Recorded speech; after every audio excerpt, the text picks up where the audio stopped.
The first time I ate at my girlfriend's house, her father passed his homemade boudin to every person at the table, then reached in the freezer and handed me a gas station link still in the wrapper. Then he said something in French to his brother, and they both laughed. Camille told me he'd said I looked like a man with a good appetite, but I caught one word I recognized, and it wasn't a compliment. Le Yankee. Her family is from a prairie town outside Church Point, Louisiana. Rice, crawfish ponds, a church with the same 11 surnames on the headstones out back. I'm from Ohio. That night I sat in my truck in their driveway and downloaded a French app. I figured I had time. 3 months in, I understood pieces. My accent was garbage, but the words landed. Louisiana French isn't Paris French, so the app stopped helping, and I found a tutor in Lafayette who corrected my vowels like she was personally disappointed in me. At Easter, Roland switched back and forth all afternoon. In English, he'd say something generous. He works hard, that one. Then he'd turn to his brother and say in French that I ate rice like a man eating out of a can. I laughed at the English parts and kept my face still for the rest. Camille asked in the car why I'd been so quiet. I said big families wore me out. She squeezed my hand and said her daddy was warming up to me. By month 6, I understood nearly everything. Camille worked Saturdays and thought I was at the gym. I was at a table française in a church hall 2 parishes over,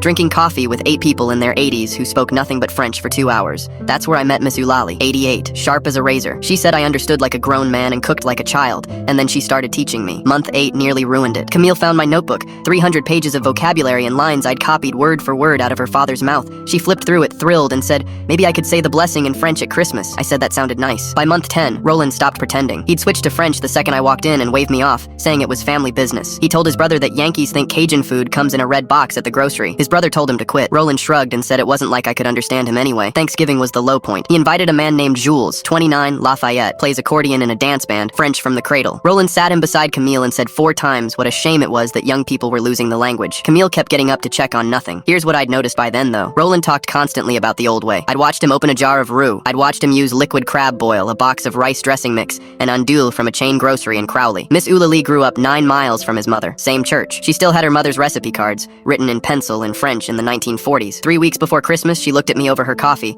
and said his people used to make a gumbo out of pool dough, back when there wasn't money for chicken, and nobody had made it in 50 years. That's when I knew what I was going to do. At the Réveillon on Christmas Eve, with 30-some relatives in the house, Roland announced he'd handle the cooking himself this year, because some things you have to be raised in to understand. I asked if I could bring one dish. He smirked and said sure. A few cousins got out their phones. I made the pool dough gumbo. While the roux darkened, I explained in French, in his mother's dialect, why it was cooked that way, what people ate on that prairie when the rice money ran out, and why the dish vanished once it stopped being necessary. The room went silent. His mother stood up at the end of the table with both hands over her mouth, crying, saying her mother made that and never wrote it down. Roland stood there holding his jar of roux. Then I brought out a tarte à la bouillie made with cane syrup from a mill 11 miles from where he was born. He didn't say a word the whole meal. Camille told him I'd been studying 18 months, since the gas station boudin. Afterward, he found me on the porch and asked quietly how I'd learned all that. I told him Miss Eulalie grew up 2 doors down from his mother. He went white. At our son's baptism, he gave the toast in French and started it by saying he'd been wrong about me.